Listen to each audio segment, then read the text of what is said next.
Here's our entire interview with the drummer that influenced so many people, the Yardbirds' Jim McCarty. We talk about, of course, the three guitarists that defined rock and roll or helped define it. Their first big guitarist, Eric Clapton, then Jeff Beck, then Jimmy Page. And Jimmy, of course, went on to form the new Yardbirds, which meshed into or turned into Led Zeppelin. Jim McCarty talks about not really paying that much attention to Led Zeppelin, the moodiness of Jeff Beck, and the fact that Clapton would always leave his friends behind. I'm John Beaudin. This is Rock History Book. How do you end up in France? Uh, well, it's a long story. It always is when you end up in France. Well, yeah, my wife and I were in London, and we spoke to a few people, and they said, "Oh, you'd love to live in." Yeah, we knew some people that had houses in France, and they suggested, "Oh, we can you hear me? Okay?" Yeah, yeah. Suggested, oh, we'd love it in Provence. So we just happened to go down. I had a show actually to do down in Nice, and we had a look around Provence, and we loved it. So we thought, oh, let's come and live here. You're doing it right, man. Yeah. Unfortunately, my wife's no longer with me. She passed away I'm sorry. a couple of years ago. So I'm wondering what sort of wondering what I'm doing, but so it's still very nice. It's lovely, lovely today. Having done what you've done, and how do you feel now looking back? Do you feel like you can, if you want, the Yardbirds are not over, right? You want to go back out with them, right? Still play, yeah. We still play occasionally. Why do you play? I'm just curious. Everyone has their reason because I'm 62. I know I'm younger than you, but there's a part of me that I like doing what I do. Why do you keep doing it? Well, that's a good answer, really. What you said. It's what it's what I do, what I enjoy, and if I can still do it health-wise, why not? And the songs are great. The repertoire is so good to play.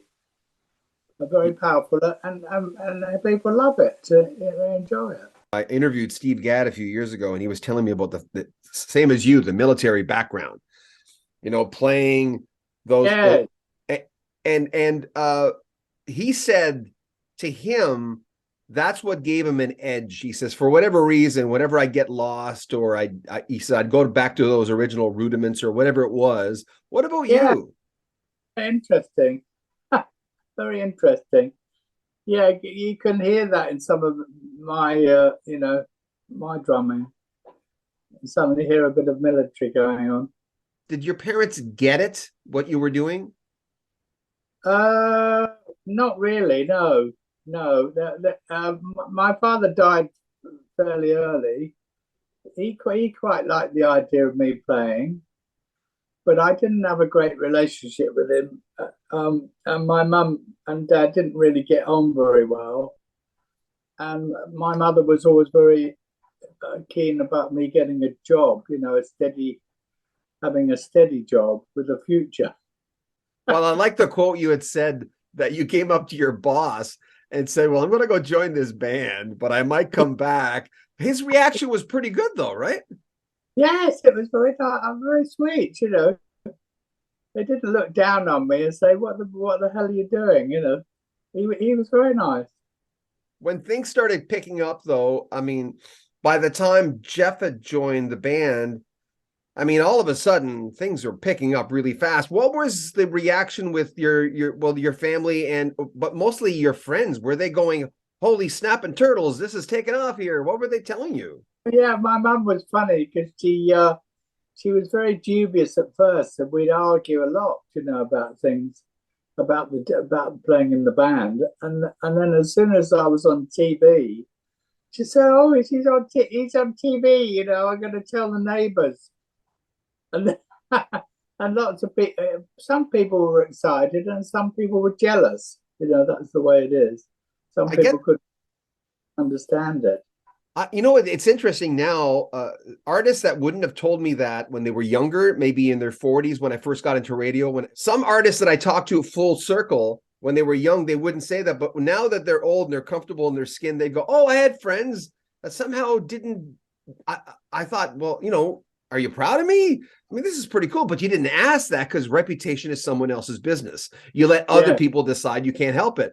But some people had said to me, so well, when I was in my 40s, I wouldn't say that, but I had some friends. They were jealous. They did I mean, some people can't be happy for other people. It's just human nature. yeah, I know. It's very odd. Some people were very strange about it, you know. And people I knew were very what's the word? They were very almost embarrassed. They were embarrassed to sort of be there, to talk to me. At what point did you think that, okay, we got something here? What stage was it where you thought this might have longevity? I know you guys were around for like 63 to 68, but you did a lot in that time. Like you have said many times, we lived lifetimes in that time. When did you know something was going on? Well, I don't know, we always thought it was very, it always looked very healthy. It was building the whole time, all that time was, but we never thought it would go on like now. I mean, we never thought into the future anyway. It was just, oh, let's get the next tour sorted or the next record. I notice the mantra now, and every fan can understand this. If you ask any fan, just like you, like a rock and roller who's done all these great things, but if you ask a fan, okay, you expected them to know at the time when they were in their 20s, but you come up to any fan and ask them, were you thinking about being 50 when were you thinking about the future when you were 20? No one was. No, exactly. Why? Not Why would you think about being 50 or 60 when you're 20? well, that was a horrible thought. Yeah. So every lineup had its different personalities, though. It's interesting. You bring someone in, the trajectory changes, or sound, the feel. Everyone comes in with they feel different. Clapton with Eric, I mean, to you, he was just a mate. I mean, everyone goes, "Oh, Eric Clapton." I understand that, of course. But what was your first impression of him? I didn't particularly like him, to be honest. I thought this guy's a bit over cocky. He's a bit too full of himself. Um, I thought that he can sort of play. I mean, he can play quite well, but he hadn't sort of mastered his mastered his instrument really. But I just thought, oh, he's got a funny sort of attitude. But that sort of went, and we got matey, and we had a big sense of humour in between us. So we had a lot of funny jokes and in jokes, and you know how it is when you're kids. When's the last time you talked to him? Oh, years ago, years ago. Well, people go in different directions. They just Yeah, well, he's particularly like that. He would shift dimensions and leave all his mates behind. yeah. Well, was Clapton the guy you had described before as the dresser? Was he the guy who was the dresser? Yes, he would be very keen on what he wore and his image. And the rest of us just wanted to play the music. I mean, he did as well, but he had an extra thing about him. Well, I noticed that. What was it you think that for you, being the longest lasting member of this iconic band, what is it about Jim McCarty that somehow? I mean, every band has drama. Every band has good songs, bad songs. Every band has arguments. Every band has all this. Why is Jim McCarty the guy who? Why do you think that was? Well, maybe I was steady. I mean, I have been a bit up and down. I've had a few. I don't know whether you've read the book, but I went right down to depression, and it was very odd because it was up and down the whole life. But I've been quite steady, and I don't really. I don't have an ego about anything. You know what I mean? But maybe not enough because I'm not, I'm not totally confident. I've never been, incredibly confident about myself. I think that was the thing about Clapton. He was very confident about himself. Understand, I come from the same I went through the angst and the depression and all that stuff, but see, for me, I'm from a different generation where that even for my generation, no one understood depression in my film. Oh my god, that's a dirty word. You can have a broken arm, but that's a cliche, right? But you can't have depression. Horrible. Horrible. Yeah. Yeah, in those days it was very, very difficult and very, very lonely. A very lonely place to be. Difficult to get friends and to people to understand. It seems like I'm doing an obituary every day.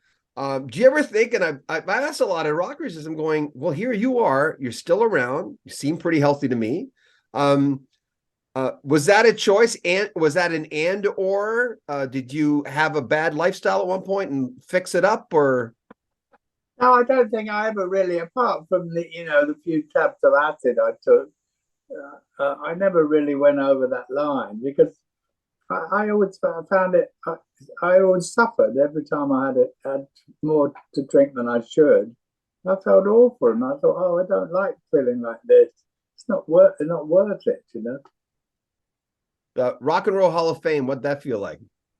That was great. That was good. That was one of the highlights. Suddenly being honoured, up with those other people, everyone that's there. I mean, Booker T, Jimi Hendrix, and Johnny Cash. They were all inducted with us. I mean, that's something, isn't it? Johnny Cash was our hero when we were at school. Jim McCarty, you walk into the doctor's office and there's a guy beside you and he looks over at you, and do you want to go there? Because your story is, once you go there, your story's not small. The guy looks at you and he says, so what do you do? Or what did you do? Or whatever. Do you go there? Do you say, well, I'm in a little rock band? Because if you say that, they're going to say, do you know any songs that I would know? Because that's a long conversation. You know what I'm saying, though, right? Do you go there? If you're at a party, a get together, someone says, what's your modus operandi when people ask you, what do you do? Yes, I didn't used to tell people. I used to just shy away from it. Just say, well, I do some music sometimes or something. But no, I'm pretty forthright now. I'd say, oh, well, I was in a '60s band, that was big. It's usually before your time. And that's usually what I say. Oh, it's before your time. You might have heard of us. Oh yeah. Oh yes. Graham Goldman. I talked to him about 2 years ago, and I was familiar, and I know that I'd ask him. I said, well, you were just a young buck back then. You were just, people didn't necessarily know your name, right? How did you guys end up recording his songs?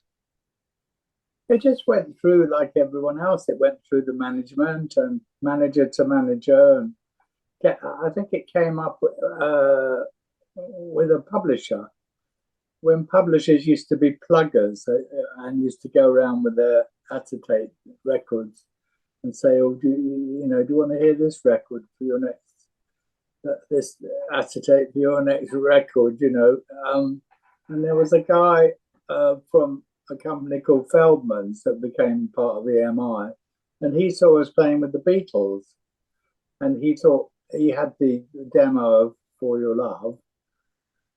And he just thought, oh, this band would suit this song. I'll approach their management. So that's how it happened. The speaking of the Beatles, could you hear anything? Could you was it just deafening? No, we could where we were. We were backstage, and it's pretty bad because they didn't really care. With all the screaming, they just messed about, really. Most of the time they were messing about. But they could play. I mean, they were good. John came up to you and suggested a tune that you guys cover, right? At one point. Yes, that's right. the song called "The Breaking Point." Uh, who did it? I can't remember. I can't remember who did it now. I've lost that one. I might have it here. Hold on. Chuck Jackson. Okay. But it was a Burt Bacharach song, and I thought, yeah, the Yardbirds doing a Burt Bacharach song, and it's not quite right, but he thought it would be good. He liked the song. Was it Paul that presented you an early version of, was it Yesterday or what was it? Before the lyrics. Yeah. Yeah, you know all your stuff. Yes, he didn't have any lyrics, but he called it Scrambled Egg. And he was showing off, he was in a very friendly mood and came into the dressing room with a guitar and said, "What, do you want to hear a song?" And of course, yes, please. That'd be great. And we played it. It was great. What was your impression of them? Of all of them, Yeah. I thought they were very bright guys. They were bright and they were very funny. When Annie Halson eventually led the band, Renaissance. So what happened there? All of a sudden, you guys are recording 2 albums, and all of a sudden, the band changes. Yeah, how funny. I don't know. It lost its magic, and it became a bit like it was before. Oh no, we've got to go and play tours. Oh, that. We've got to do that all again, and the touring didn't work out quite so well with that lineup. Those guys weren't really like tourers. It was all new for them, and so particularly Jane had a lot of difficulties, touring, and she was very up and down. Jane compared to Annie. Annie's a sort of quite a tough girl, Well, she's still doing it. Yeah, she's still at it, and she really knows the ropes. She's quite a strong person. So Keith was only 33 when he died. Yeah, That's crazy, isn't it? Like freakish. yeah, it's very odd. It's a very strange story, and I don't know how it could have happened, but apparently it did. I don't know whether he had anything to do with it or not. Yeah, it's I've heard many renditions of it. Yes. Uh, I so would like to say. so Jeff Beck, like I remember the day where I first heard Jeff in the band. I remember the day that I first heard Blow by Blow by Jeff, and I remember going, no matter how popular this guy gets, he'll always be underrated to me. There was this like I'm a drummer like you, and I've been a drummer since '78, and you influenced me. You're one of those guys. But when as a non-guitarist, I listen to Jeff and I'm going, that's just on another planet for me. How do you think Jeff changed the band after Jimmy? They asked Jimmy first, and then Jimmy wasn't available. Yes, that's right. Yeah, Okay. he wasn't available, and so he suggested Jeff. So Jeff really he made that he gave the band that huge leap, really, just from being a sort of psychedelic bluesy band to be full on. I don't know what you call us, really. How did it affect you as a drummer? How did it affect playing with Jeff as opposed to playing with Eric? Well, it was sort of very exciting, but Jeff is very up and down to work with. It can be quite difficult. I mean, playing live. I mean, you can have a great show with him, but you maybe have one great show and then 2 terrible shows because he wouldn't like his sound, and it was a lot of aggravation going on. Is that a perfectionist thing, or is that something you don't understand? Well, I guess it is a bit of a perfectionist, but this is really why he wound up on his own, because he could call all the shots himself, and everyone had to do what he said.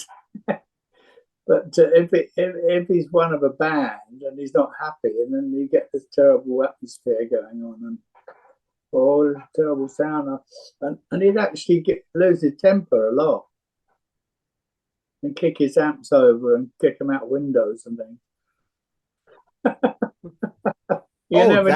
Oh, that. You never knew what was going to happen. What did you think of that? What did you think of that track? Well, it was always a great song, and with Jimmy in the band, we were a good team playing live, because Jimmy was very calm, and he wasn't like Jeff, but he didn't lose his rag, and he kept together, and so playing was good. That was just a 4-piece. It was easy, but there wasn't so much creativity going on, if you know what I mean. And we were always looking for new songs, and we happened to be playing in New York with this folk singer, this guy Jake Holmes, and who played this sort of folky stuff. And then all of a sudden he went into this sort of riff, this descending riff, and I thought, well, this is great. What a great song. This is really moody. So I went down and bought his album down in Greenwich Village, and we decided to do the song and do our version. And then, when we broke up, Zeppelin kept doing it, and they did it more or less the same. You didn't mind him using for a short time the new Yardbirds? Well, we were so fed up with it. Keith and I were so fed up with it, with all the touring. We were so wasted. We just wanted to have a break. Speaking of that long break, what did you do? Between when? After 68, into the 70s, what was going on? Well, we carried on, of course. We were still under contract, and Keith and I used to write songs, and we did some recordings for EMI, and then it was suggested we formed another band and we'd do our own songs, and that was Renaissance. And then that sort of folded. We did various things, and we were going to reform Renaissance with Keith, and then he died, and we sort of had a certain momentum, and all of a sudden that sort of took off creatively, and I started to sing with Jane, and we created a band that was called Illusion, because we couldn't use Renaissance. There was already the other band going. And funny enough, there's a box set coming out next month of Illusion, of all the old stuff we did. It's 4 CDs. It's great. How do people get it? Is there a record company? Who's the record company? Do you know? On Demon Records in England, which is run by the BBC, but they can get it on Amazon. What's the weirdest thing a fan's ever done to Jim McCarty? The weirdest thing. Oh dear, that's a good question. Well, there's been some funny stories with fans. Keith and I, we were at a gig. I think it was somewhere like Aldershot, somewhere outside London, and we were talking to some bloke after the show, and he said, "Oh, I haven't got any wheels. I've got no way to get home." So we said, "Oh, we'll give you a lift." And I was driving. This guy was sitting there, and all of a sudden somebody cut me up, and I swore. I said, "Oh, fucking hell!" And this guy said, "Oh, I didn't know pop stars swore." Yeah, they're known for that. But weird things, I'm not sure. I'd have to think that out. I remember somebody threw something at the Beatles. It was like a package. It was all wrapped up, and it was a brick. It was a brick all wrapped up. They threw it at the Beatles? Yes, at the Beatles. How terrible. Man. They found this brick on the stage all wrapped up in like a package, like a gift wrapping, gift wrap brick. What are your three quintessential Yardbird songs? Well, I think Shapes of Things, that was great because I thought it was you know it broke a lot of barriers, and I thought it was very innovative and exciting. It was done at a very good time for the band when we were sort of a British invasion riding that wave.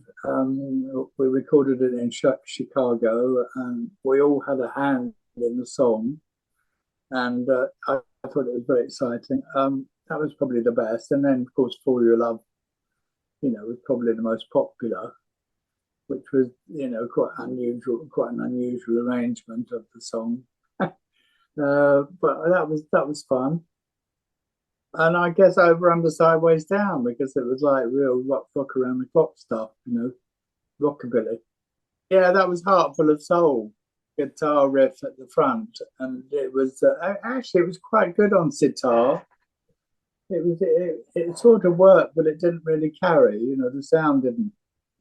The sound was a bit too soft. The guitar riff by Jeff was a real killer, wasn't it? Well, and ahead of the time for the Beatles hadn't done it yet, right? On Norwegian Wood, right? Yeah, that's right. Yeah. So that was the first sitar, but I don't know who thought that up. I think it might have been our mad manager, Giorgio. What was it like going to America for the first time? What did you feel? I mean, you had long hair. It was great, actually. It was the place of dreams, for us. After seeing all the movies and the gangsters, and the cowboys, and I mean, it was huge, and it was very, very exciting. Did you feel like a counterculture person out there because of the hair and? Yeah, we got into some scrapes, now and then. We got sort of threatened and got into some funny situations, but we never really had any trouble. We never got shot or anything. To you, what was the high point of the band, and what was the low point of the band? Well, probably Shapes of Things was one high point, and then the Hall of Fame was another high point later on. And the low point was just, I think we did a gig with the Vanilla Fudge in one at the end, towards the end. And the Fudge were all sort of, enthusiastic and full of energy, and, did a fantastic job. And we were all sort of, oh dear, how awful, it's very depressing.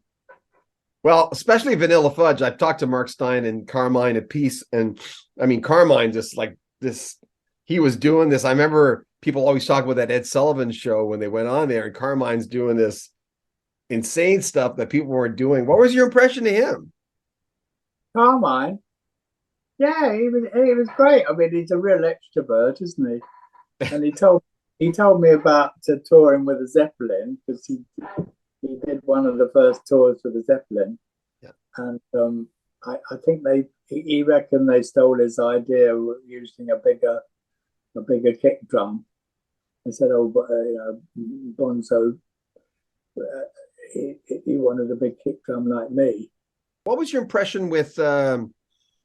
Watching Zeppelin rise. You knew this guy, and before you answer the question.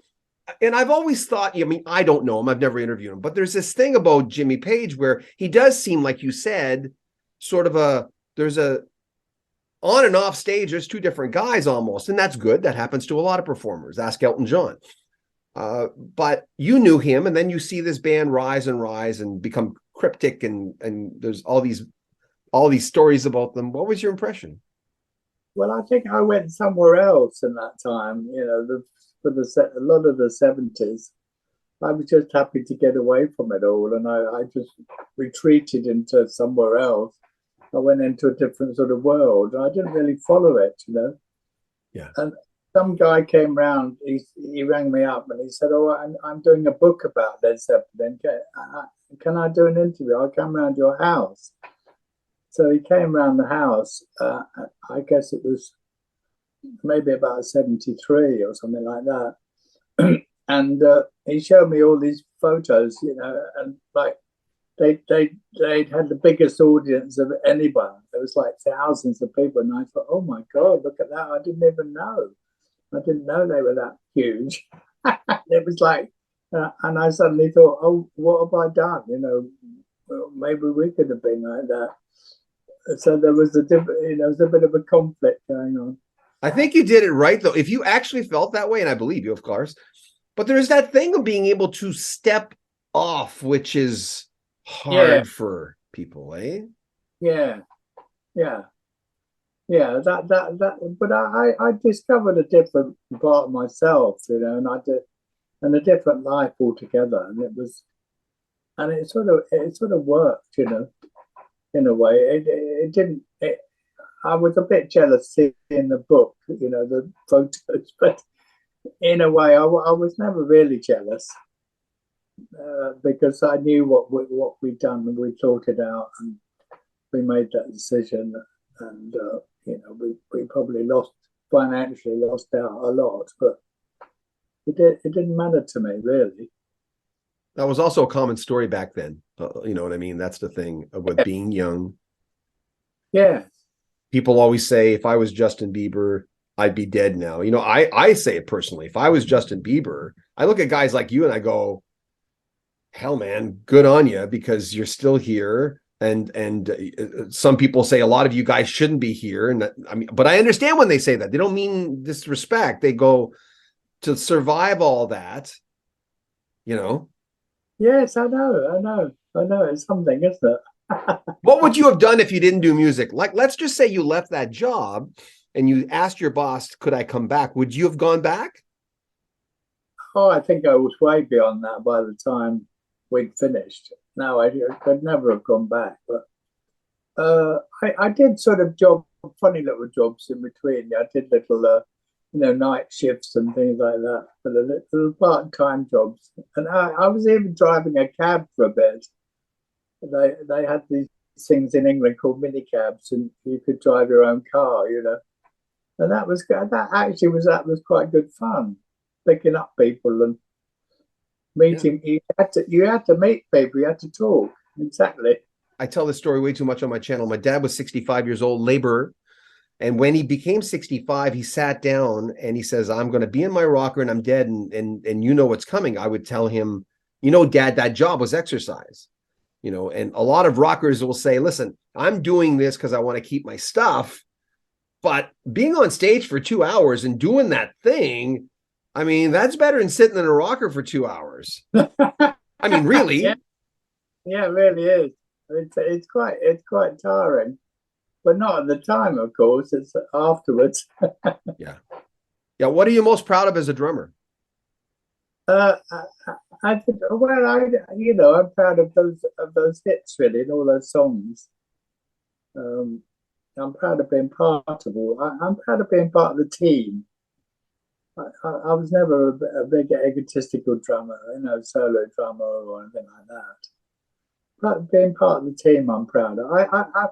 Funny enough, I spoke to Paul Samwell-Smith this morning, and he told me this story. He's been doing a sort of quite a long-winded interview with somebody, and he said, "Oh, suddenly I realised I'd cut off the Yardbirds from my memory, because he went on to produce Cat Stevens and other people. He did very well as a producer, and so he'd left the Yardbirds a long way behind."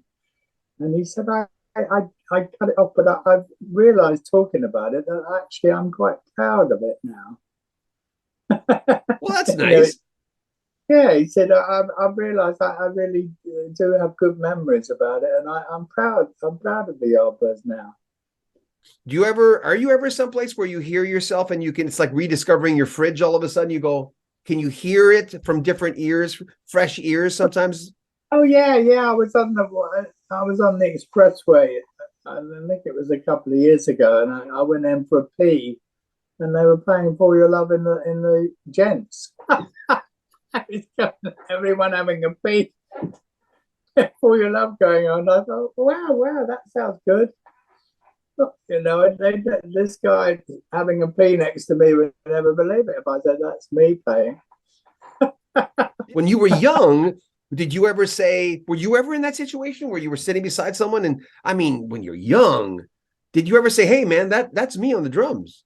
Oh, no, I think I was always very embarrassed about it. You know, I was always thought, oh no, I hope they don't find out.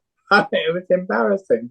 That young kid who left the job to join that band, and I know this is a weird question, but who was that guy? Who was that young version of you? Well, how would you describe him? Well, a little bit lost and a little bit, you know, guided by his mother in a way, you know, doing what she wanted. But I was into you know, I was studying to be an actuary, and I liked all that math stuff. It was all fascinating to me. So it was another world, but I'm glad I never went for it, you know. But they're connected. I mean, they are quasi connected. Oh yeah, the maths and all that, Yeah. the music, the maths, and the yeah, exactly. When you went through your stuff, your dip, and everyone does in their own way in their lives, and God knows I spent the 80s in counseling myself personally. After a divorce, I just that's what I did. How did you get through your dip in your life? What was it that Have you frozen? no No, no I no thought you had. oh, I think, oh, that's a very deep story. I mean, I got into being spiritual. You know, that's a whole story. what and I did too. That's what got me through it. Yeah. I wasn't religious. I got into various forms of spirituality, which helped me, which cathartic to me. Did you mind sharing any of it? No, not at all. In fact, I had a real rebirth after my wife died, because I thought to myself, my wife and I were really, really close. We had a really fantastic relationship together. And I thought well, she can't have gone anywhere. She must be somewhere. So I decided I have to find out. So I studied, and I studied mediumistic courses. You know, I studied how to be a medium. By the way, let me interrupt you. Did you ever read any Raymond Moody near-death experience stuff? You ever read any of that kind of stuff? Yeah, that all comes into it. So I studied. I studied. I studied people like Ray Moody and near-death experiences. I saw all that stuff on YouTube, and I can't remember the person I really did follow, but in the end, I got into mediumship, and I realized that the consciousness does go on, and I worked out ways of contacting my wife, and it was a whole new, life, because it was awful, you know. It was tragic at the time, but I drew on everything I knew before, and actually, why don't you read my book? It's called She Walks in Beauty. There's a second book out, She Walks in Beauty, and it's all in there. Okay. What is it? My path to the bigger picture, or something like that. She Walks in Beauty. Yeah, I will. I think you'd enjoy it. After when my brother was 36, he was 3 years older than me, and we did not get along.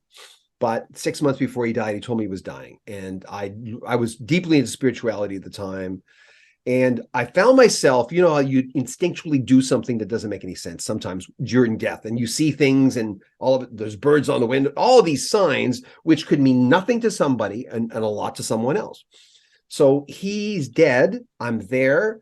We all go to see him in his room. I was the last person to ever talk to him. He laughed at that. He says, chances are you'll be the last person to talk to me. Cancer in the lungs. He can't speak anymore. So I go into his room. I don't know. I feel like I need to share this to you. And I go down, I'm looking at his body, and I get this instinctual feeling that he's not there anymore for whatever reason. But I do something I never thought I'd do. I'm looking down at him, and I open his mouth which is the weird. And I caught myself doing. I'm going, what am I doing? And I realized in a meditation that night, I was looking for him. I'm going, where did he go? I'm going, that makes no sense. I'm not morbid. I don't do any, I've got no, but I was looking for him and oh God, I wish I had them. Every picture, get this, every picture we took of the funeral day, like there's a roll of film. He's alive in the beginning of the roll. There's the funeral, and then there's my parents and I visiting Vancouver. I said I have to show them around Vancouver. I was living there at the time to sort of perk them up a little bit. We and you're not going to be surprised by this. We developed the film, the beginning. There's Andrew, live and well with his family. The middle part, which is the funeral day, we're all surrounded by clouds. Yeah. And the end, I'm getting goosebumps talking to you about this. And at the end, perfectly fine. We're in Bellingham, Washington, outside of Vancouver, doing this stuff, and I'm going, that makes no sense, but it does. Go ahead. No, I understand it completely. I understand it, and it's like you say, there's so many things going on, but you have to notice them. You've got to notice them, and people don't naturally notice these things. There's all little signs all the time, little signs. Well, don't you think it's worse now? Because I find myself, and I think it's harder for people now because of phones and connect. You've got to be you got to be mindful. Yes, exactly. Yeah. Imagine that, right? A little thing called mindfulness. Yeah, I love it. So you were able to. Sorry, I don't want to go on about this, but you feel still that connection with your wife, right? Amazing, and things happen all the time, and there's quite funny things. Lights go on and all that, the usual stuff, and feathers and coins and birds and butterflies. Birds and butterflies, loads of them. So you're not afraid of death. I'm not afraid of death at all anymore. No, not at all. No, I'm not. Yeah. And when you came up with the very end with this question, what got you out of it, and that's, it's a big story. Is there anything else you want to share about it? I mean, I don't want to. Some people don't like to. So I mean, we could do a whole talk about it, but I think I don't think there's anything else important now. I more or less said it, but yeah.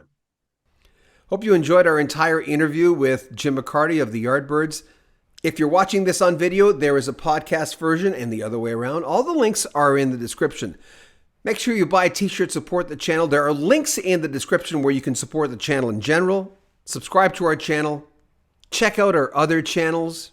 Make a comment and spread the videos on YouTube or Facebook or wherever you like. I'm John Beaudin. This is Rock History Book.